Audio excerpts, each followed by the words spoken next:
Kan dan saya fokusnya memang ngurusin hak cipta ya, hak cipta, karena pengennya saya bisa jadi teman curhat teman-teman lah gitu.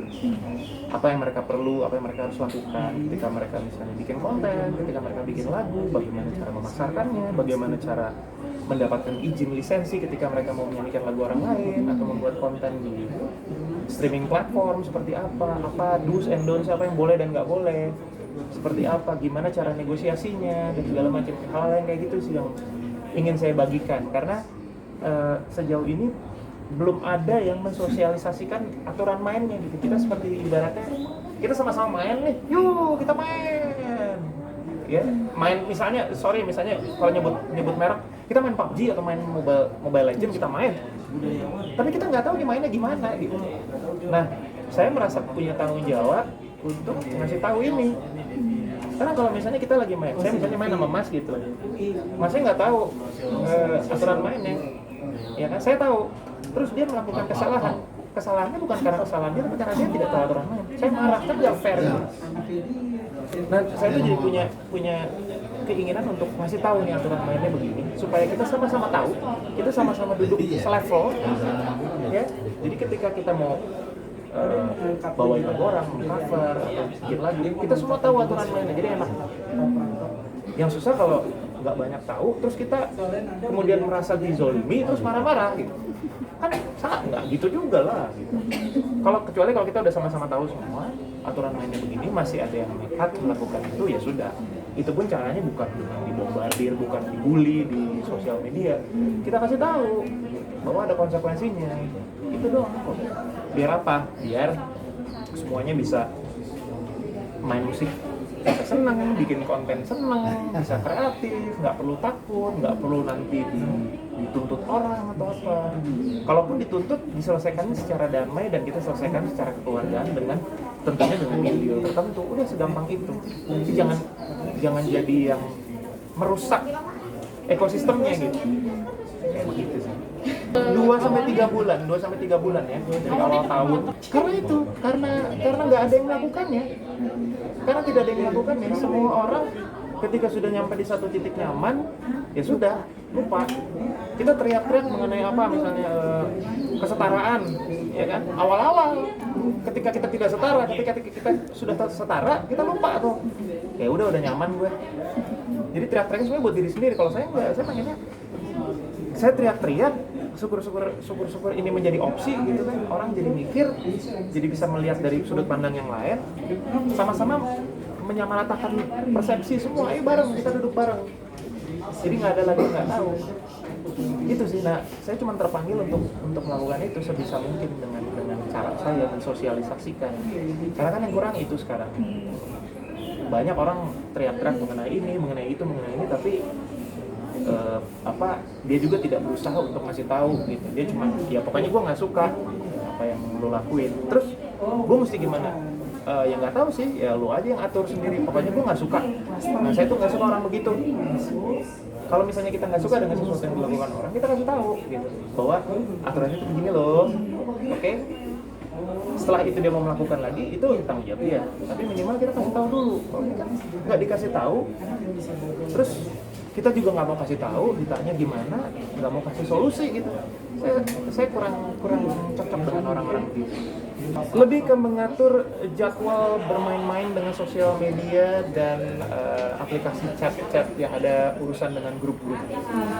Jadi waktu awal ketika saya ambil pendidikan tuh saya memutuskan untuk benar-benar cut dari sosial media. Saya sekarang udah nggak pegang Facebook lagi sama sekali, ya. Dan sosial media lain, kecuali itu memang untuk promo, dan itu pun pegang bareng-bareng gitu. Karena saya sadar terlalu banyak tersita waktu saya untuk itu, terlalu banyak tersita. Tapi ini sangat arguable dan bisa didebat ya, maksudnya orang bisa punya pendapat lain. Mungkin Marcel aja nggak kuat gitu.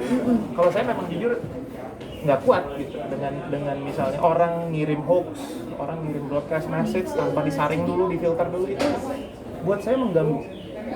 Dan itu seperti menambah beban-beban nggak penting di dalam hidup saya. Harusnya saya bisa fokus mikirin ini, jadi nah kayak gitu-gitu. Nah, itu akhirnya bisa diselesaikan ya dengan salah satunya dengan meng-cut down konsumsi saya pada sosial media dan juga grup-grup chat yang bertebaran entah itu. Jadi benar-benar fokus untuk kerjaan aja. Kalau misalnya ada yang hal-hal yang lain, ya udah, ya ada admin kok, silakan ngobrol sama admin aja. Begitu. Enggak juga. Ada momen-momennya karena kita harus berbagi tugas juga. Karena ada beberapa yang kalau misalnya saya kasih ke admin juga, nanti ternyata nggak sesuai dengan apa yang saya mau, kan saya juga nggak bisa menyalahkan dia, ya kan? Jadi bagi-bagi tugas untuk kasus-kasus tertentu biarkan ini saya yang kerjain, tapi untuk kasus-kasus yang misalnya cuma follow up atau misalnya merepost atau apa, itu bisa dilakukan oleh admin.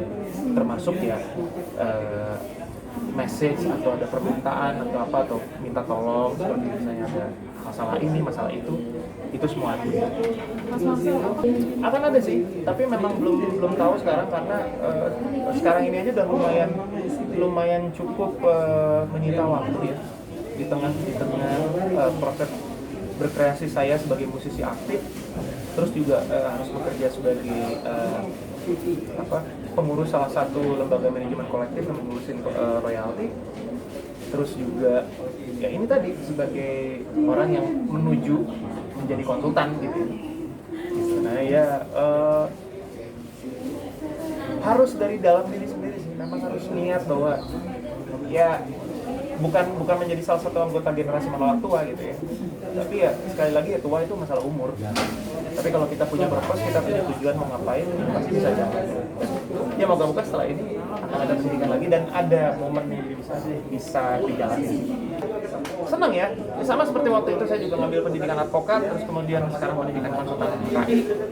Menyenangkan aja karena saya bisa melihat teman-teman saya yang sudah praktek duluan, sudah berpuluh-puluh tahun, ada yang jadi tim advokatnya perusahaan ini, lawyer ini, konsultan ini. Senang aja melihat mereka gitu, dan buat saya ini sesuatu yang baru gitu kan, karena mereka bekerja di KI intelektual tuh banyak. Ada yang teman saya memang spesialis di paten, ada yang spesialis di merek, ada yang spesialis di desain industri gitu ya. Ada yang, nah untungnya hak cipta nggak terlalu banyak. Dan mereka juga begitu melihat saya, karena saya musisi aktif, mereka bilang, wah kalau cipta sih ke dia aja deh gitu. Kayak gitu. Walaupun sebetulnya nggak gitu juga. Saya sekelas sama salah satu mentor kita semua, profesor gitu, yang memang bahan bukunya tuh jadi bahan rujukan kita semua. Tapi dia, yang keren adalah dia tetap masih mau belajar. Duduknya sebelasan. Padahal buku dia, tesis dia itu jadi rujukan kita semua konsultan KI.